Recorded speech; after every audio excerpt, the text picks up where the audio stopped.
Okay, let's start the show with this catchy tune.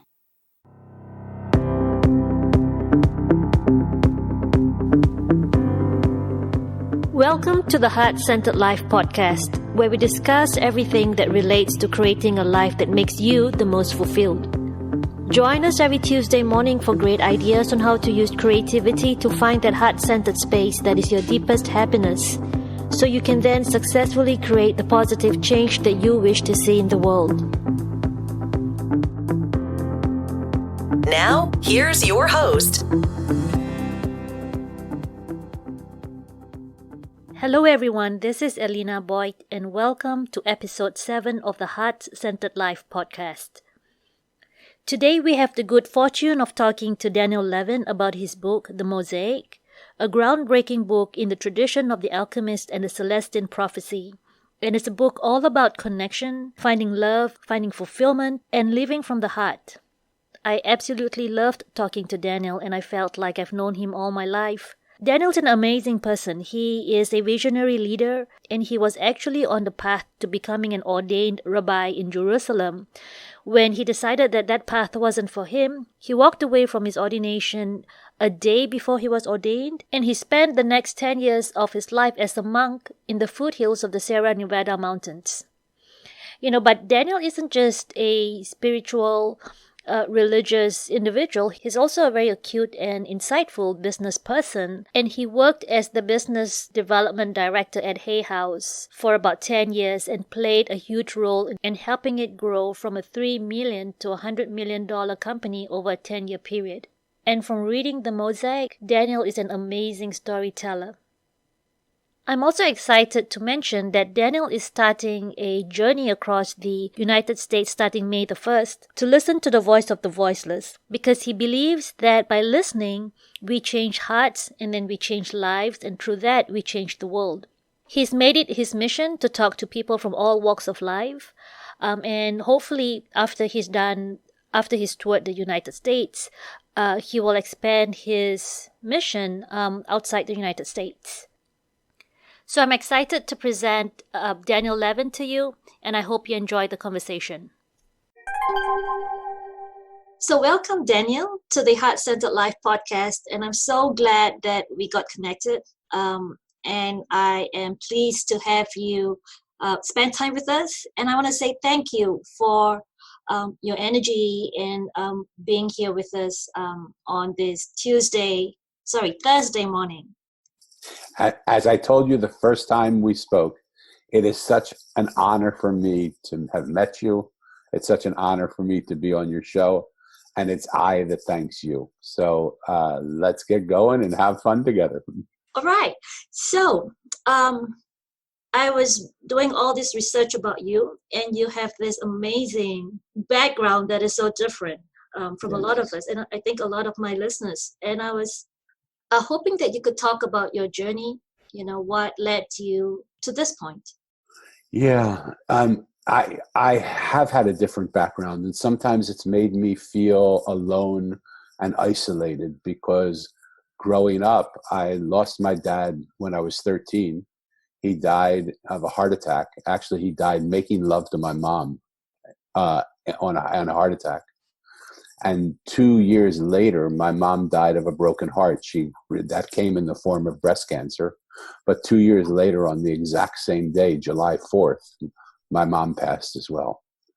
And so as a 15-year-old boy, I was left alone. I had an older brother, but we were left alone. And part of what happened for me is I didn't think that I was a part of this world because all my friends had parents. And the things that I was going through as a 15-year-old boy, none of them could relate to. I mean, they could sympathize with me. They were nice people. Their families took me in as if I was their own. But when I said to them, how is this possible? What does this look like?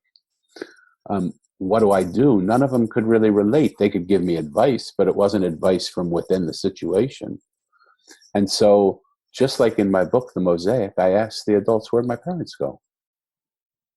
And they told me they're in this place called heaven, which is a beautiful answer. But I didn't know what heaven was. And I didn't know if it was a store that you go to. I didn't know if it was a church that you belonged to. I didn't know if it was a culture that was found someplace. And so I set out and searched for the place called heaven.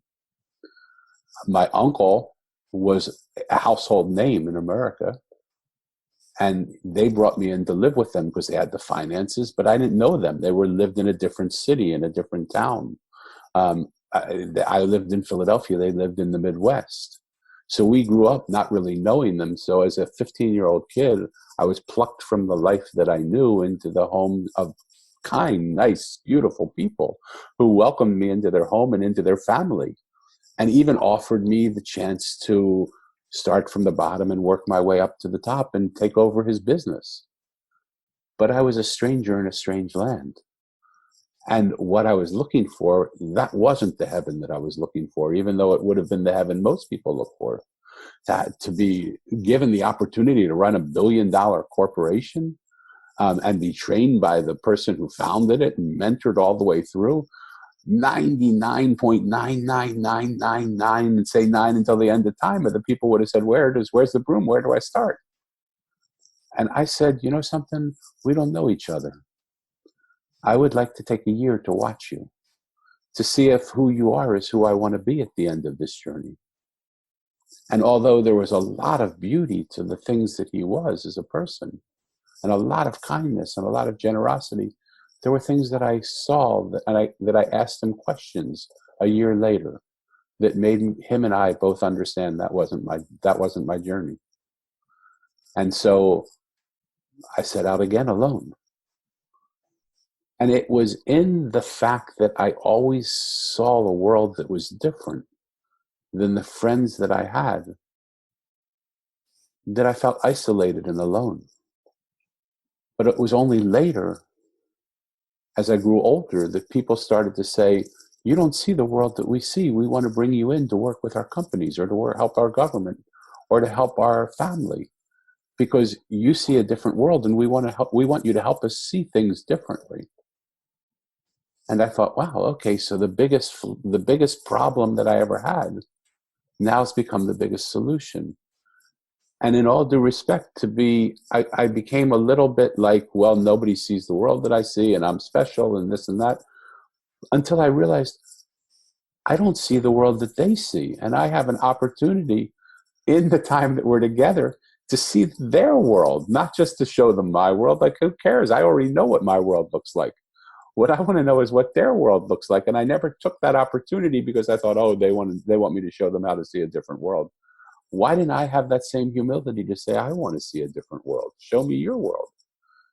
And when we sat together, something magical happened then, because we were able to share realities and share perspectives. We were looking at the same exact thing. And both of us were seeing things differently. And I believe it's in that place where innovation happens, not when you sit with people who believe and think like you. We all live in like-minded communities, and we all surround ourselves with people who agree with us. We can call them Democrats or Republicans. We can call them wealthy or not wealthy. We can call them Christian or Jewish. We can call them whatever. We can call them military or not military. You know, there's so many silos that we build that make us feel like we're a part of something. But it's when we come out of those silos and we mix with people that are not a part of something, not a part of what we believe, that we start to see the world differently. And we need to see the world differently because the world is not moving in a great place right now. No. We need to find innovative solutions to things that are problems. We have people that are hungry in the United States of America. How is that possible? We're the most affluent country in the world. How's it possible we have people that are homeless? How's it possible we don't have clean drinking water in some of our cities and towns? How's it possible that the people of Flint can't drink water? How's it possible that we have all this turmoil between us that's going on? I mean, that is not the world that I dreamt of giving over to my children. No, not me either. Right? And so if we don't take a stand to do something, it will be the world we're doing. And so that's what this book has inspired in me. So I want to backtrack a little bit, because I don't think we've actually talked about the fact that you wrote a book. Oh, So, excuse me. Okay. I don't want the audience to get, what is he talking about? Because What is that guy talking about? yes, because Daniel actually wrote an amazing book. I love it. It's called The Mosaic, and it tells the story of Mo, who actually lost his parents when he was 13 and 15. So Mo is actually Daniel. Yes. And so Mo travels, I guess, the world, and not just this world, but kind of like a parallel world, Yeah. uh, Well, looking for heaven, because that's where everyone has told him that that's where his parents are. yeah. And so the Mosaic is an amazing book. It's been likened to the tradition of the alchemist and the Celestine prophecy, which two great. What an honor, right? Yes, exactly. That anybody would put me in the same sentence, paragraph, page story is such an Right, honor to me. right. And so the Mosaic is on Amazon, and I'm going to add the link to the Mosaic is going to be in the show notes.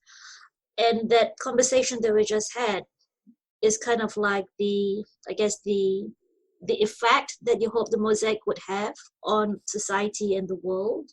But I did want to backtrack a little bit and get you to talk about the Mosaic some more, because Mo meets a lot of interesting people on the way to heaven, which to me are many golden nuggets of wisdom and direction about how to live a good life, positive changes in the world around. This was a surprise to me because I didn't start out writing this book. I started out writing another book because I'm getting older and I wanted to leave a legacy to the world of who I was. And I watched so many people my age finished with their work that they were doing and just sort of stopped, as if life had ended when their job ended. And they retired and maybe played golf and maybe, sat around and maybe got bored and maybe were happy. But a lot of them lost their creativity. And so I wrote another book called V2, which is what does the second version of your life look like after the first version goes? And I sent it to a friend of mine who said, Danny, this is a wonderful book. The ideas in here are so good, but it's not your book. And I said, what are you talking about? Did somebody else write this? Is it, and they said, no, it's not plagiarized. I'm not saying that. I'm saying you're a storyteller. Why are you writing a self-help book? This doesn't feel at all like you. You don't want to be a teacher. You're not trying to lead people. You just tell stories and people get from those stories something that's so special. Why don't you tell a story? And so I offhandedly and snidely said to her, what do you think I should do, write a fable? And she said, exactly. And I fought her for about a minute and a half until it sunk in on me. The beauty of a story is the story that leaves my mouth is not the one you hear, because the story leaves itself open for people to interpret it in the way they want to interpret it, to hear the things that they need to hear, to feel in the characters a message to them that may or may not have been what I implied. And I sat to write that fable. And as I was writing it, this is so strange. I can't even believe I publicly say this. As I was writing it, I thought it would take me 2-3 months to finish it, because I had done a book for a hotel that was a storybook that it took me about 6 weeks. This was my story. It should be easy. 2.5 years later, I'm struggling with this book that just won't come through me. And my wife I was driving her crazy because I was up at 2:30, 3 in the morning, just sitting, praying, meditating, trying to understand what the heck is going on. Why can't this story come through me?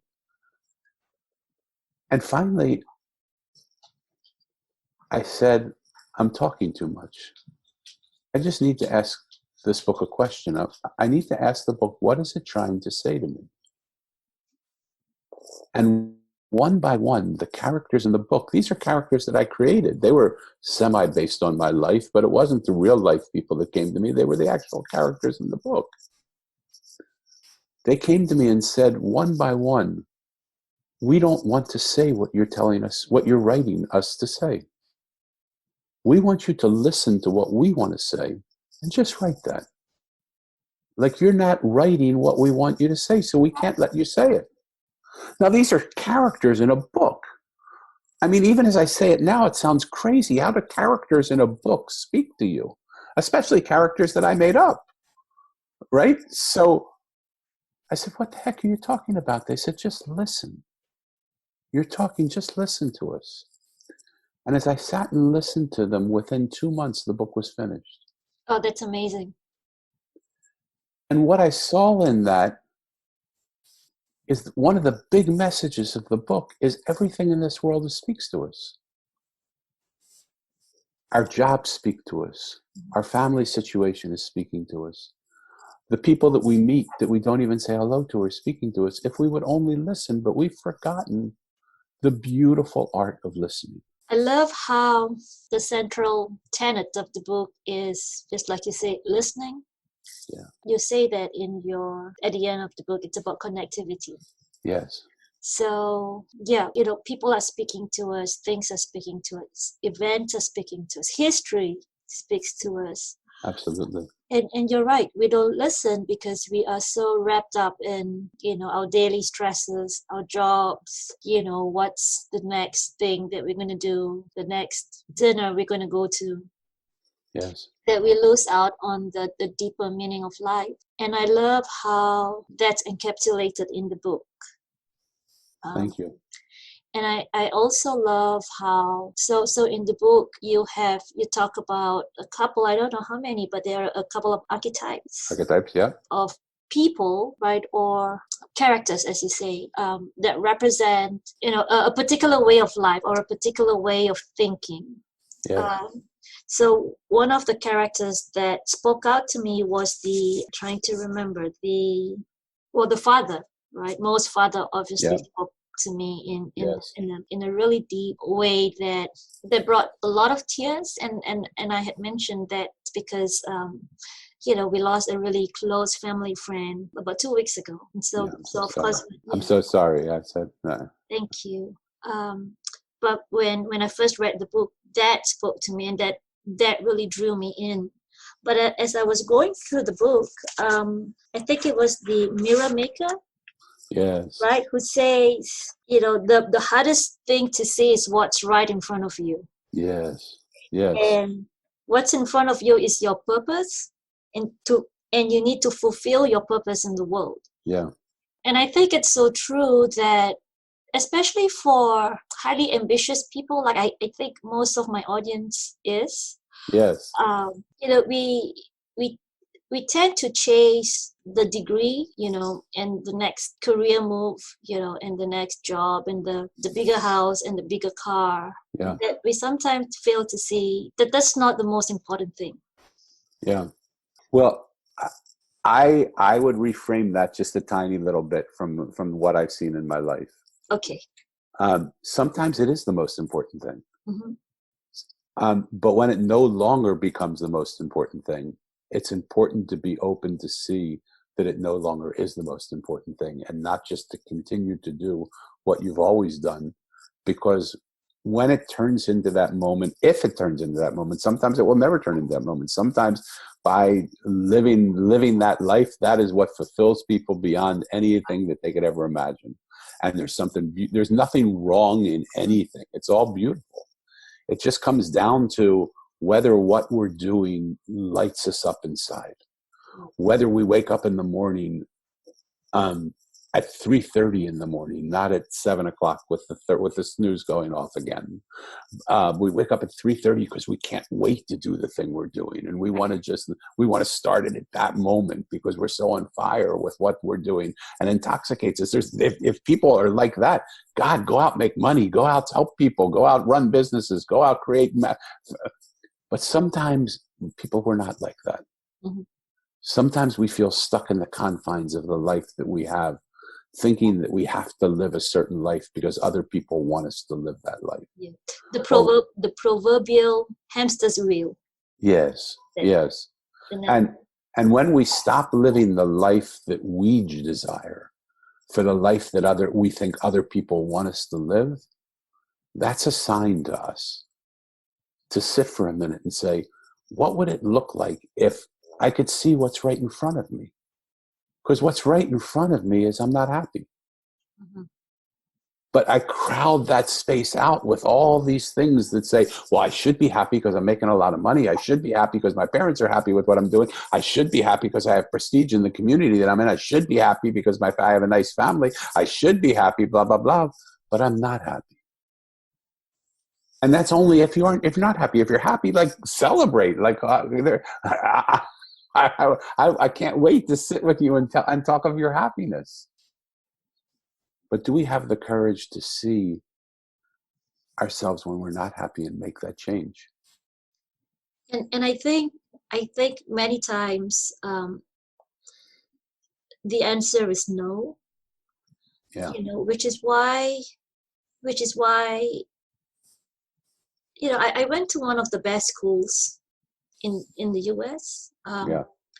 And where the school Tell people is, what that is, so that that is celebrate a moment and enjoy that you did that. oh, thank you. But there is a high school, and this is a high school, where kids are kids, right? Yep. But surprisingly, that high school in this prestigious, highly affluent part of the United States has one of the highest suicide rates for kids. Yep. Because they cannot withstand the pressure that their parents who work in this affluent university put on them. Yep. And they have all these expectations to live up to, right? And you need to get into the best school and have the top SAT scores. Yeah. And be in, the best AP classes. Yeah. And so again, we're talking about the proverbial hamster's wheel, where you're just doing things to please everyone, and you're so unhappy inside that. So how would life look if we could please everyone while at the same time pleasing ourselves? Mm-hmm.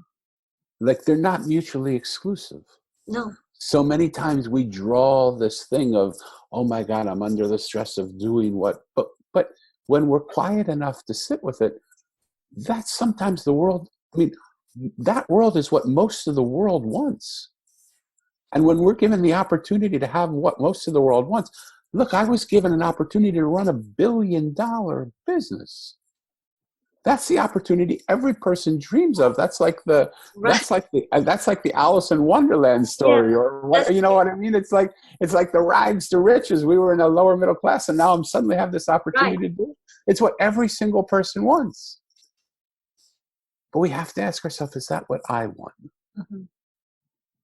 Sometimes, in the years between then and now, sometimes I think, well, God, it would have been so easy if I just would have done that. I mean, it would have been hard. I would have had stress. But like financially, my world would have been complete. I could do so many things for the world. I could do so many things for my family. I could have had so many opportunities to do the things that I'm doing now with more affluence, with more power, with more money, with more contribution. It just wasn't my way. Mm-hmm. And to have the courage to stand up to my uncle and say, 99.999% of the people would have run to this. Just my rotten luck. I'm the 0.000000001. I mean, and I thank you so much for this offer. He didn't hear it. He just was hurt. He just thought I was making stupid decisions. And they excommunicated me and said, if you make that decision, we can have nothing to do with you anymore. I said, I'm so thankful for the time that you took me in. You didn't have to do that. And I completely understand. And please, I never meant to hurt your feelings, but I can't live that life. That's your life. That's not my life. Let me find my way of living my life. And it takes courage, because we're so driven by the world to be this person. Mm-hmm. And that's why I said the book was a surprise to me, because I was a bit of a snob. I wasn't the type of person that sat with the ordinary people, that sat on street corners with the homeless. I wasn't the type of person that I was careful about the vibration and the energy level of the people that I hung out with. I wanted there to be a certain sense of refinement. But it was in that book, in that story, that I saw there's not one person in the world that doesn't have that energy and that refinement if I allow them to share that with me. Every single being, every single job, pushing a broom. The Bhagavad Gita from India says there's no more dignity in being a king than in pushing a broom. If you do what you do for the love of God, the dignity is in how we do what we do, not in what we do. How much we love in the work that we do, how much we serve other people in the work that we do, how much we have the integrity of our being in all that we do. So I know some of the people that listen to this podcast are business people. So I want to ask you not to change what you're doing, but take a look at how you're doing what you're doing. The how you're doing is all that needs to change. And I love it. I love what you just said, because it's very sad that you lost the relationship with your uncle after you made your decision. Yes. But if we were to think about being connected with one another, a different way that your uncle could handle the situation would be to say, maybe, I love you so much that I can respect that. Yeah. And To his credit, they excommunicated me and then tried to help me. Like when I was in the seminary, they said, "Okay, I will help you now. Come back. You can run the congregation in our little town, and that's so sweet. we'll give you the country club membership. We'll give you a big salary. We'll give you Yes. we'll give you all the money you need. We'll buy you a house here." So they tried in numerous occasions, and they were doing the best they could. Yeah. I mean, and they didn't know what to say, because people, I find this often with people that have a lot of money. It doesn't mean it's always. It often is different than always. They believe their money, their affluence, the fact that people want what they have, that they can command people to do what they want them to do. Mm-hmm. And when people don't care about that, when people don't idolize them for that, when people don't say, I want you to leave and give me all your money, or I want something from you, when people don't want anything from them, they don't really know what to do. Mm-hmm. Because they're not comfortable in that situation, because everybody they know. I remember being at a party with my uncle, and I said, there's 300 people here, people who love you. What? That must feel so good. And he said, these people don't love me, Danny. If tomorrow I lost everything I had, none of them would be here. They love me for what I might be able to do for them. And that's true to a very large extent. And so when I saw that, I said, why would you want to give me that present? Why would you want to give me the gift of thinking that people don't like me for myself? They like me for what I can do for them. But when I worked for Hay House, I saw the same thing. The people that I interacted with me loved me because what I could do for them. When I went back to them after I left Hay House and said, this is something I'm doing, would you be willing to help me? A handful of them said yes, but most of them turned their back and said, why? There's nothing you can do for us anymore. And that's a very sad state of affairs. I mean, it really is. And it's very sad that society has come to that level. So what that did is it motivated me when I realized that, to say, how often am I reaching a hand down to the people that I can lift up? When I walk by a homeless person, why don't I just sit with him and see what he needs? Instead of walking by you'll see people. I remember seeing this guy in a wheelchair with no legs, with a sign that says, please help, I can't get a job because I don't have any legs. And I watched people just walk by him. And I heard people say, well, he'll just use the money for alcohol. The guy doesn't have any legs. He's asked, how more vulnerable can you be to say, help me put food on for my family or for myself? And so I sat with him. I said, what do you need? And he said, no money you could give me would mean more than the fact that you spent 5 minutes sitting here talking to me.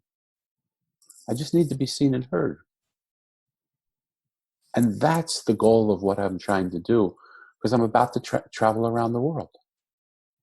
With this thought of taking the Mosaic, the simplicity of what this ordinary people of the Mosaic taught me, that everybody, when you take a moment to hear their story, looks completely different than the person you first approach. I'll never forget that guy on the wheelchair with no legs. He's my brother. I will do anything I possibly can to further his story, to further his message by talking to when I see people. And by even more than that, by listening to others like him. And you don't have to be without legs to not have a voice. Most of us feel unheard. The other day, my wife said, "You don't listen to me, Danny." And I said, "Oh my God, here I am. I'm going out in the world to listen." And she doesn't feel I listen to her. Mm-hmm. Right? My kids say, at school, they don't have any idea. They don't care what we think. They're just trying to push us as round pegs into a square hole. Yeah. They're not interested in. So it doesn't matter. It's not the downtrodden that don't have a voice. It's all of us. We don't even listen to our own self. And we have an inner voice we don't hear. All of us want to be listened to. I think that it's an innate need to be heard. Yes. You know, and when you say that, I thought about I have a 5-year-old little girl. You know, and sometimes when my husband and I are having a conversation, she goes, "Excuse me," "Excuse me." You know, I look at her, and even at that young of an age, you know, she wants to be seen, she wants to be heard, she wants to be acknowledged, validated, and I think it's something that people need. 100 billion%. I agree with you. I have the honor of having a developmentally delayed daughter. Mm-hmm. She's 30 years old now. For about 15 years, she went through this thing where she would speak to me, and she can't speak like you and I, so it's hard for people to understand. I somehow, most of the time, understand what she says. But sometimes she would speak to me and I just couldn't understand it. And when she would do that, and I didn't understand it, she would say it louder. So she would yell it. But it wasn't the volume most times that got it, that I can understand. It was the clarity, because she speaks like someone who's had a stroke or something. She's developmentally delayed, so she doesn't make the right movements with her tongue. And sometimes in her screaming, she'd actually said it a little differently, and I understood it. So to her credit, sometimes she found a way through yelling it that I got the message. But most of the time I didn't. And when she would say it and I didn't understand it, and scream it and I didn't understand it, then she would tantrum. And in tantruming, I never understood it, because then I was just trying to deal with, we could have been in a restaurant, we could be walking down the town, we could be at people's homes, we could have guests at our home, she could just be me and her and just screaming. And I just wanted to get her comfortable and get it to an end.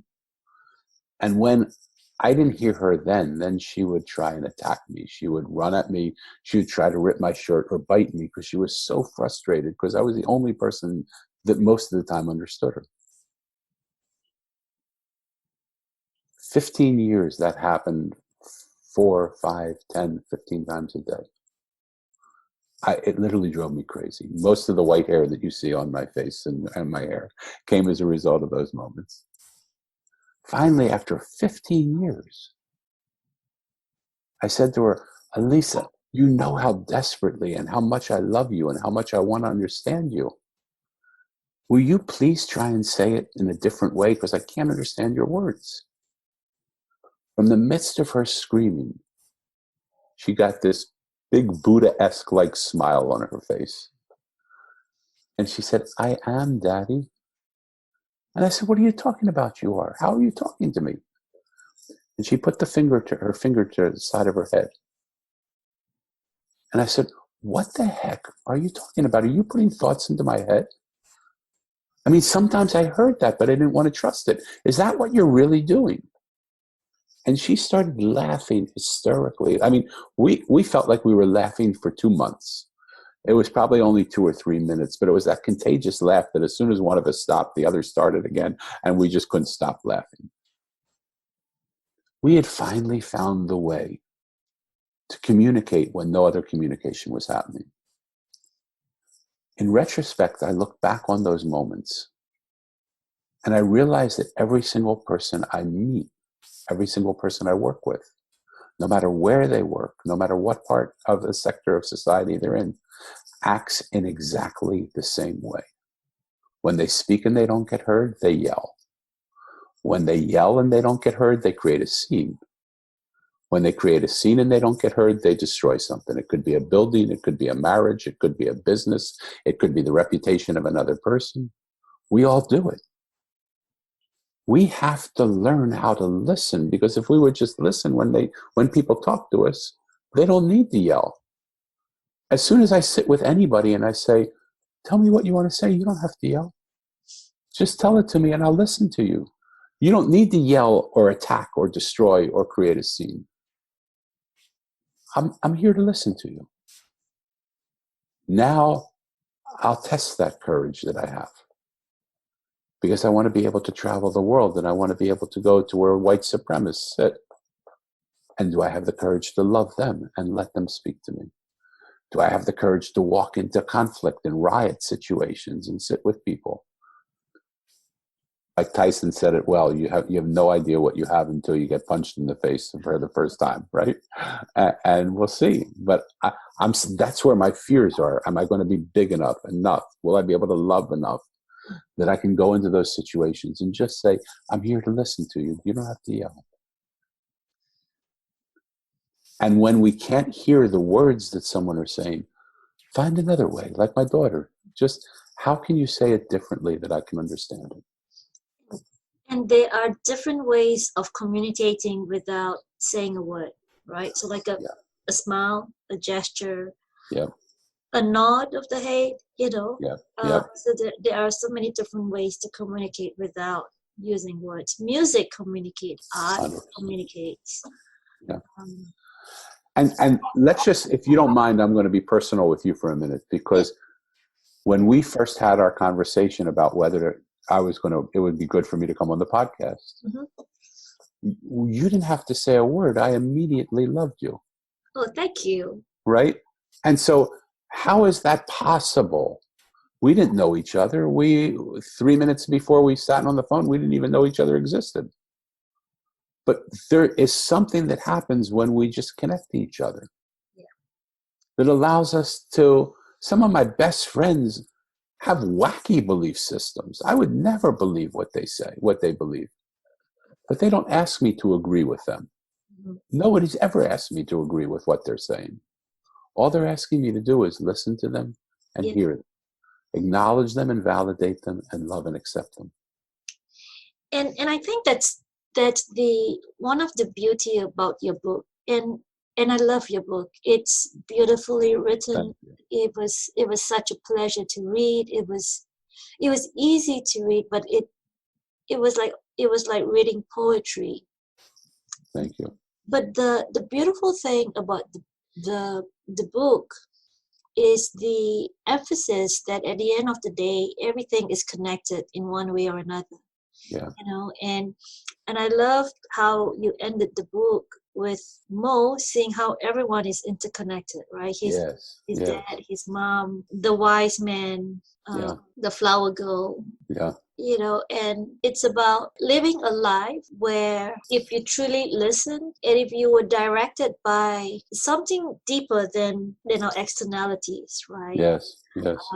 I like to talk to my audience about the heart center, but that's what the book really is. It's kind of like a tapestry for how to live in a way that I wouldn't say ignores the rest of the world, but it's true to yourself, right? Which is why I think, and you say this in the book as well, that each person who reads the book takes away something different. Yes. Yeah. And it depends on when you read the book, different parts would speak to you. And here's something that most people don't say. If you believe in a world where everything speaks to you, then in the book that was written through me by these characters, it isn't only the words that speak. It's the space between the words that say something. Mm-hmm. And that space between the words is what you give value. Is the meanings that you give to the words. Is your own involvement in the book. It's the quiet moment of reflection that you have because a certain sentence touched you. It's what comes to you from those moments.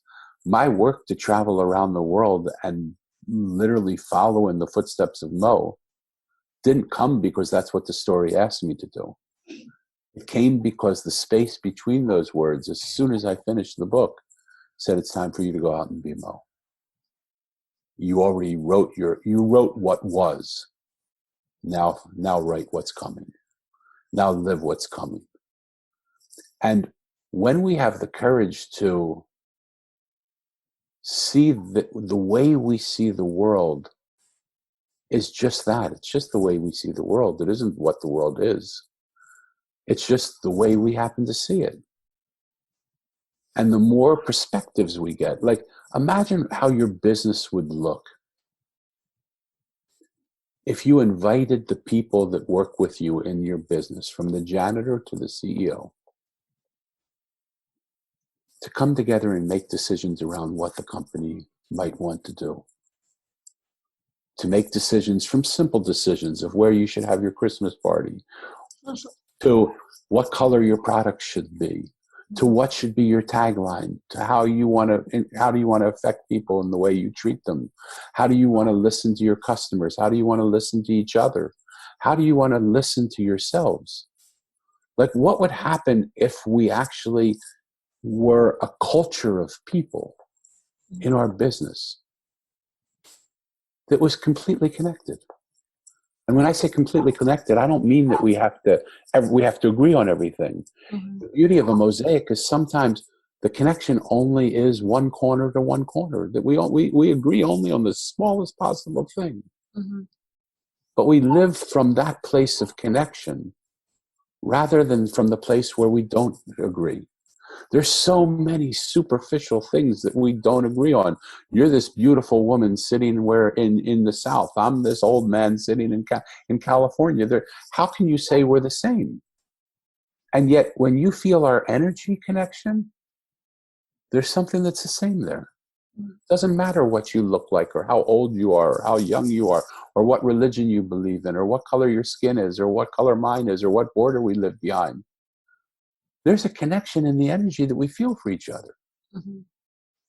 And that connection and that energy will just continue to grow. And it'll connect us to more people who feel this way, and we'll help each other, and we'll build these things together, and we'll create opportunities that we would never have if we said, oh, she's not like me. I can't do anything with her. Mm-hmm. She's too smart. I'm not that smart. She lives over there. She's not going to be interested in talking to me. What happens when we sit with the lowest of the low and allow them to be the highest of the high? What would we hear them say? What could they tell us about our business that we never ever saw before? Mm-hmm. That's called innovation. Yeah. Right? Yeah. Instead of living in this vertical world where one person leads everybody, why not live in a mosaic world where all of the pieces coming together is what leads us together? That would So change beautiful. everything. Beautiful. I know that to you, the mosaic is not only the book, right? It's a way of living. Yes.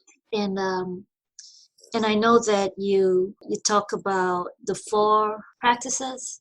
Could you talk a little bit about that? I love it. We live in the most connected time the world has ever known, disconnectedly.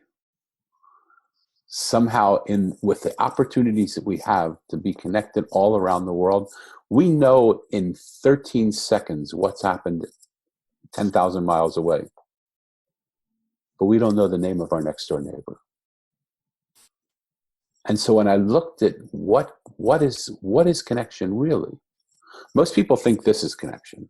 I'm talking to you, you're talking to me, we're having a connection. But there are 3 steps before that have to happen for us to have real connection. If I'm not connected to myself, if I have fear, then what I end up doing is I spend most of my day, in the past more than now, knocking myself down, telling myself I can't do that, beating myself up, saying you're not smart enough. So literally, I'm hitting myself like this. So I have to protect myself from my own assault. So in order to do that, I build a silo around myself, and that silo is 2 or 3 millimeters from my face and my body. I don't know where I'm going to hit myself, so it goes from the top of my head to the bottom of my feet. Well, if I'm in that silo, if I'm living in a walled off reality, what connection can I have with you? Mm-hmm. What most people connect to is your wall and my wall connect.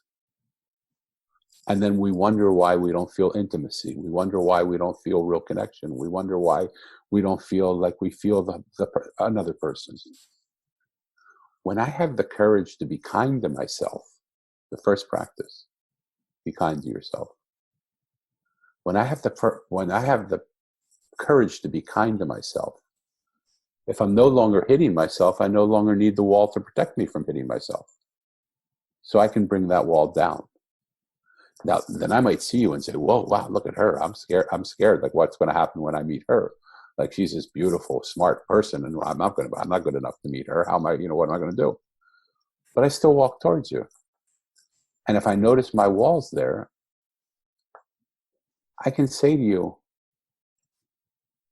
if I promise not to hurt you,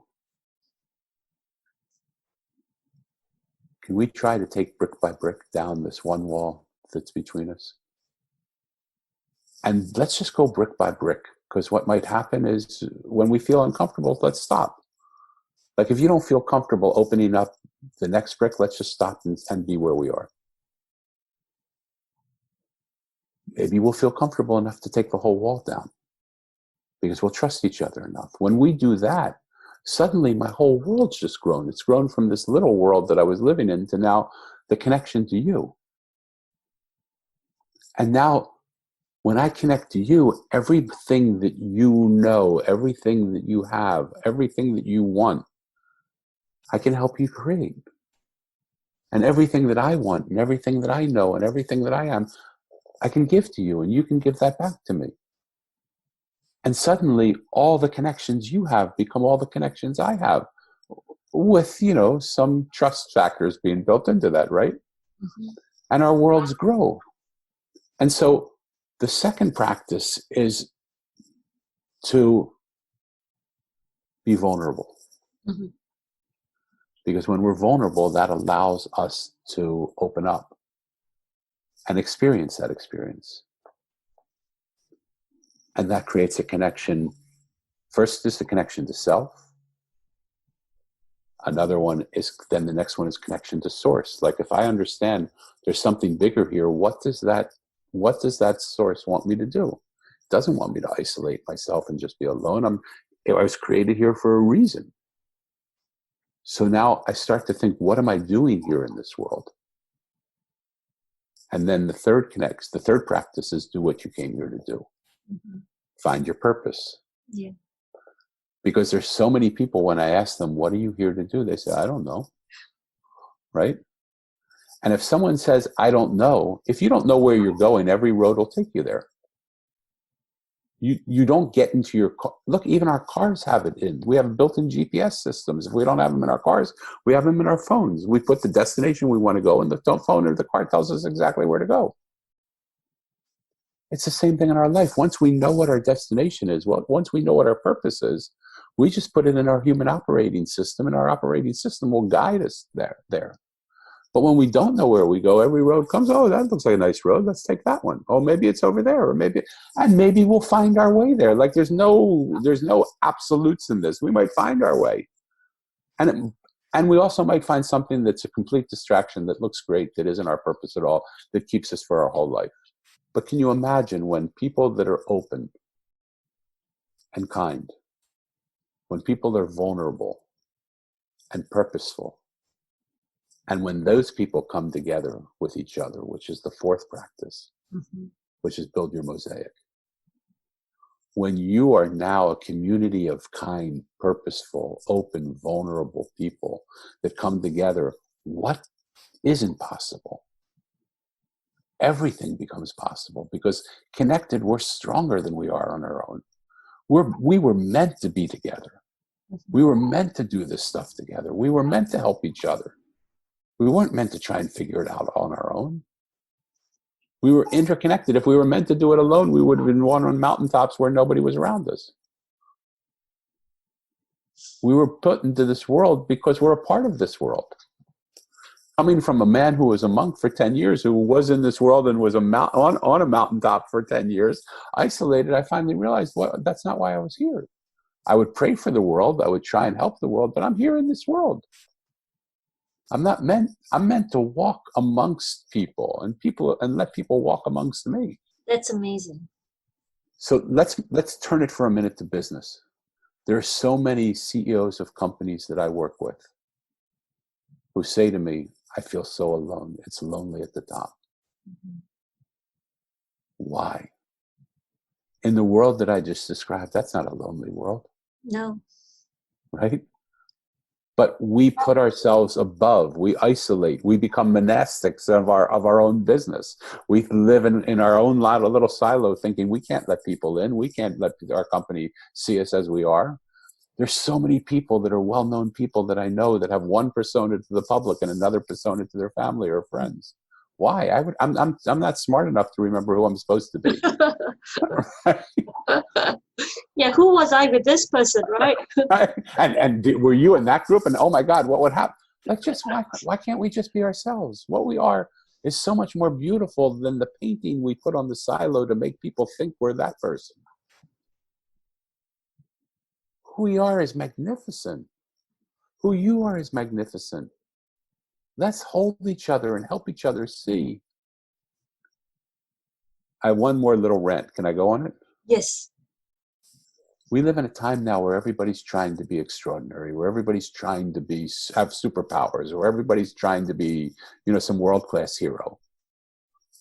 The Mosaic taught me that's all BS. Yeah.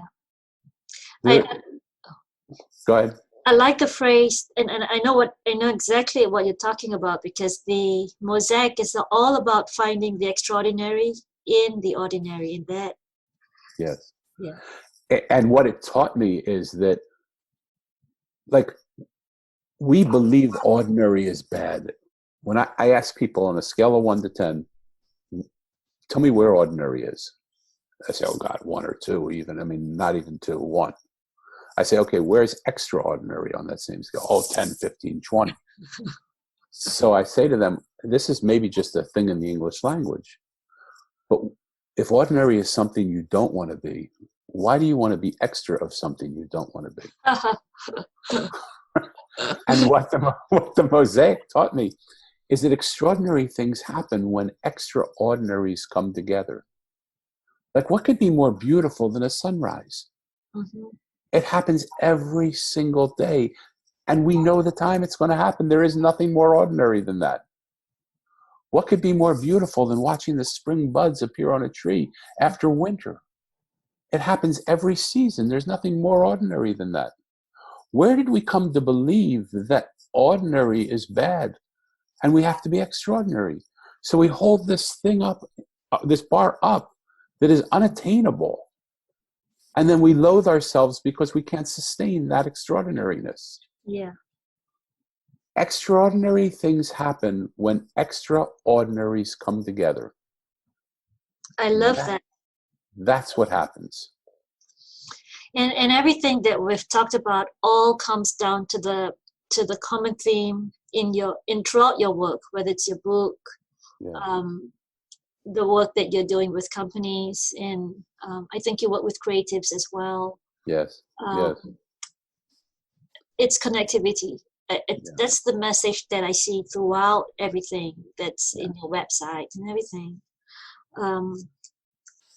And I think that's an excellent philosophy for life, especially when you're welcome. Especially when, and you're right, the internet has connected us in ways we could not have foreseen Yeah. before. We would never be talking without it. Right. Right. So this beautiful relationship that's just developing, this beautiful opportunity for me to be on your podcast would never happen without the connectivity of the internet. Exactly. Yeah, but you're also right in that we live in such a disconnected world. Yeah. But I'm proud to say that I know the names of my neighbors. That's great. That's and whenever we see them, we go, hey, Mr. Johnson, Mrs. Johnson. yeah. But I think it's true that people build walls. We fear each other. Yeah. There is a lack of trust Yeah. that's so pervasive. Yeah. So one of the big things that I work with companies, people, families, organizations on is there's a simple equation. Our thoughts create our words. Mm-hmm. Our words tell our stories, and our stories create our life. And if we're unhappy with any part of that, all we have to do is change any part of that. And so what the Mosaic is really about to me, underneath all of it, what the book that I wrote is really gave to me, is it gave to me a shift in perspective. It allowed me to see something in a different way. It allowed me to see a disconnected world through the eyes of a connected person. But as long as we see through the eyes of a disconnected person, Mm-hmm. our thoughts will create the words that we say. Our words that we say will tell a story of disconnectedness. Our disconnected stories will create a life where we don't feel as a CEO of a company we can mix with the people that we work with. What would happen if we just shifted our perspective? When we change the way we see the world, Mm-hmm. the world we see changes. Beautiful. And it's just that simple. So how in business could you change the way you see your world? How in business could you change the way you see the people that are in your business? How in business could you change the way you see your customers and your employees? How in business could you change the way you look at your finances? How in business could you change the way you want to impact the world? Change the way you see the way you want to impact the world? If you think, like most people think, I don't have enough to do that. I remember when I came to Hay House, they were doing $3 million a year in sales.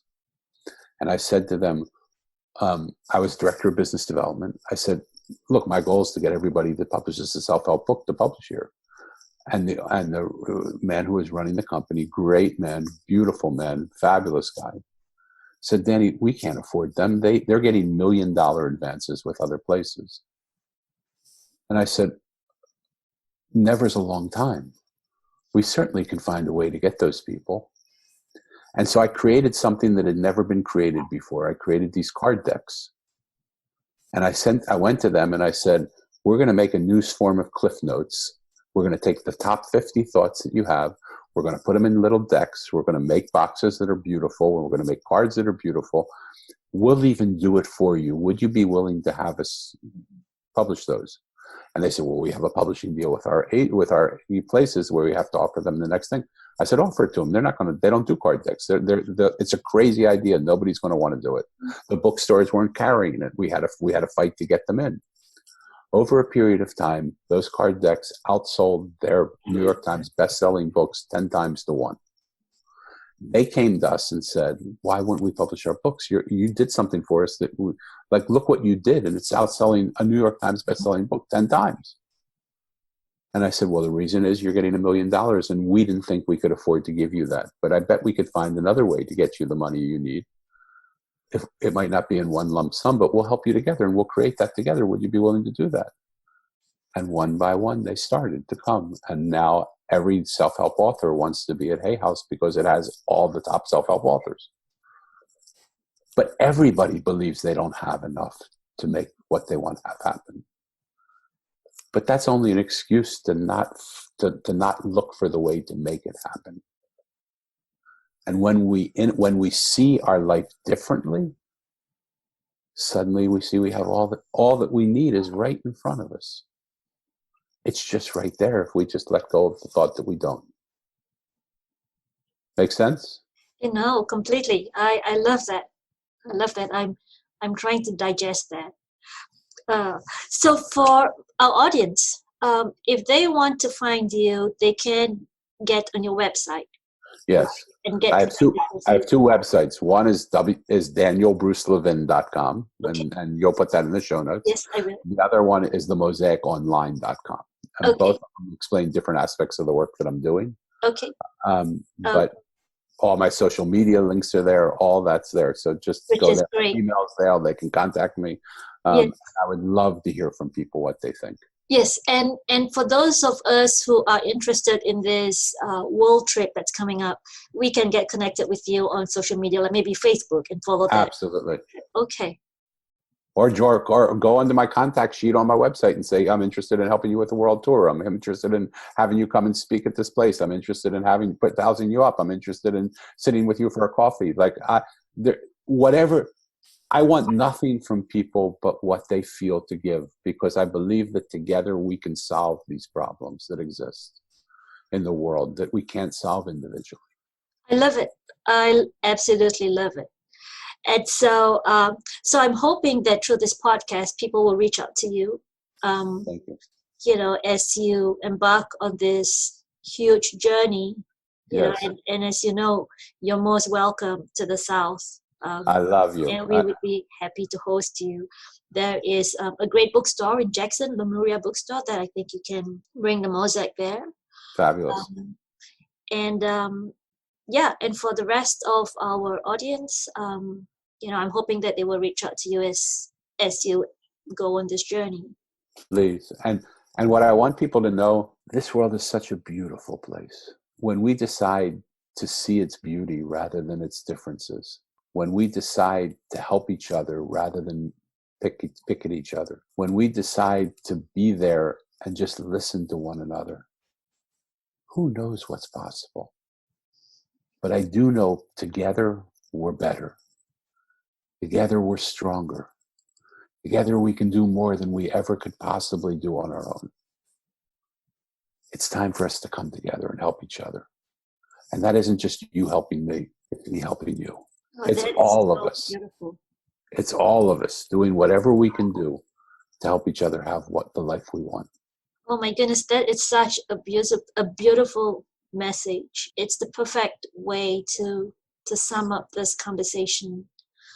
I want to thank you so much for your time, for sharing so much of yourself. And it's been a pleasure. I'm sure my audience will love you. Again, as I said to you the first moment I met you, it's my honor. You've reached the end of another episode of the Heart-Centered Life podcast.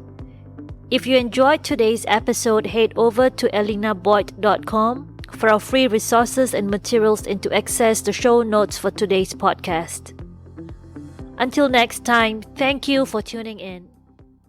Spread the word by leaving a rating and review on iTunes.